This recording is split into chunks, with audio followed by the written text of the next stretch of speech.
Bu misolimizda hisoblang deyapti. Ifoda berilgan. Birinchi nima ish qilamiz?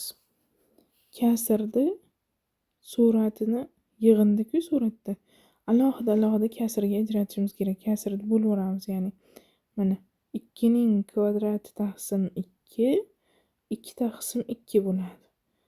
2 ning kubi taqsim 2, 3 taqsim 2. 2 ning 4-si taqsim 2, 4 taqsim 2. 2 ning 10-si taqsim 10, 10 taqsim 10. Yozamiz mahrajda. Mana shu 10 mahraj 10 emas edi. 2 edi. Xo'p. Endi alohida yozib chiqsak, teng deymiz.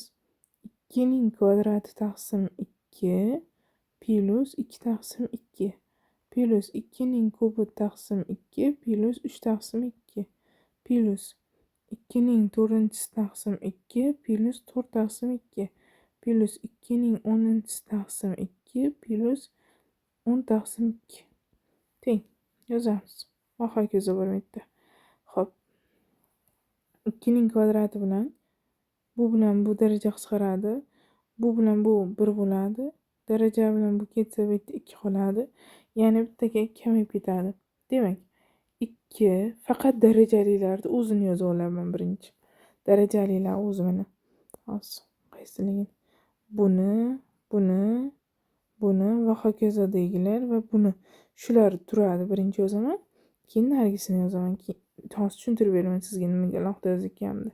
2 bu birinchisidan 2 qoldi. Plus 2 ning kubi bilan 2 qisqaradi. 2 ning kvadrati qoldi. Plus 2 ning kubi plus va hokazo. 2 ning 10-sidan 2 ni birinchisini ayirib olasiz, ya'ni darajalar ayriladi. 2 ning 9-si qoladi. Plus. Endi bunisini alohida yozamiz. Qavs-ichida 1 plus keyingisi nima? 3 taqsim 2 keladi. Plus 4 taqsim 2 ya'ni 2 plus 5 taqsim 2 keladi. Plus va hokazo eng oxirgisi 5 keladi. Chunki 10 ni 2 ga bo'lasiz. Endi qaraymiz. Birinchi qavs nimaga o'xshayapti? Geometrik progressiyaga o'xshayapti. Birinchisini yozamiz. Birinchisi geometrik progressiya. Bizda geometrik progressiyada B1 2 ga teng bo'lyapti. Q esa u ham 2 ga teng bo'lyapti. Demak, n'imiz 9 ga teng. S'ni topib qo'yamiz. S9 ya'ni yig'indisi. Formulasi qanaqa edi o'zi? B1 1 minus Q ning n'si taqsim 1 minus Q. Xo'p, S9 teng. B1imiz 2 ga teng. 2 ga ko'paytirilgan 1 minus 2 ning 9-si taqsim 1 minus 2. Xo'p, bularimiz minus 1 bilan minus 2 bo'lib qoladi. Minus 2. 2 ning 9-si hop 512. 512dan 1 ayirsangiz buni yozaylik. 512dan 1 ayirsangiz 511. Minus bilan minus qisqaradi. Chunki 1dan 512 ni ayiramiz. Bu ketadi. 511ni 2 ga ko'paytirib qo'yasiz. Hop, 1022. Demak, S9imiz 1022 ekan. Ikkinchisi nimaga o'xshayapti? Ikkinchi qavs. Birinchisi hop, arifmetik progressiyaga o'xshayapti. Arifmetik progressiya. Ko'rakchi. Hop, ikkinchisini boshqa rangda yozamiz. Ikkinchisi arifmetik progressiya. A1imiz 1 ga teng. 3 taqsim 2dan 1 ayirsangiz D kelib chiqadi, ya'ni ayirma kelib chiqadi. 1 taqsim 2. A1imiz 1 ga teng. D'imiz esa 1 taqsim 2 ga teng. N'imiz doimgidek 9 oxirgisi chunki.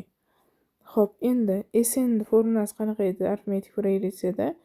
Sn teng A1 2A1 plus n minus 1 D taqsim 2 ko'paytirilgan n edi. Hop, S9 teng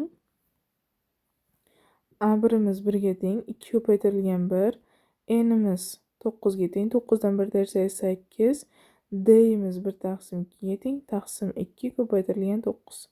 Hop, teng bo'ladi. 2 kere 1 2 plus 8 bilan 2 qisqarsa 4. 4 taqsim 2 ko'paytirilgan 9. Hop, 2niga 4'ni qo'ysangiz 6, 6ni 2ga bo'lsangiz 3, 3 kere 9, 27 degan javob kelib chiqadi. Demak, birinchi qism 27, birinchi qismimiz 1022 ga teng, ikkinchi qismimiz 27 ga teng. Javob 1022 plus 27 teng bo'ladi 1049 degan javob kelib chiqadi. 1049 degan javob kelib chiqadi.